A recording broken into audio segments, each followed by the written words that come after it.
Hello mga ka-pretty, good evening, good evening. Excited na bang tanan mo, hamis? Why not trying Hamisan Rejuvenating Set by Julina? So, ganahan ba mo nga mo hamis pud mo mga ka-pretty? Balag mahal, uy, basta makita gyud ang result. Kaysa naman, barato, pero gitipid po ang imuhang kahamis. Wala pa ganin na ako apply mga ka-pretty, pero hamis na gyud kaayo, di ba?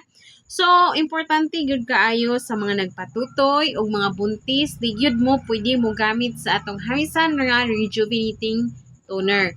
So, ang inyo ha is pwede ra gyud mo sa Hamisan Trio by Julina. Nya, sa mga nag-rejuve po, di pod pwede nga magsige tag painit kay kumuyon tag rejuve. So, nipis gyud ang ato ang naong.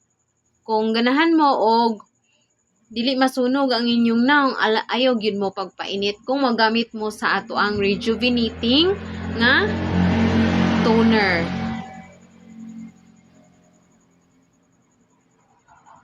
So sa ganahan mga muhamis, palit na mo og hamisan nga rejuvenating set. Excited na ba mong tanan nga makita ang resulta sa inyong mga naong pinaagi sa paggamit sa hamisan rejuvenating set? So try na mo sa tuang hamisan.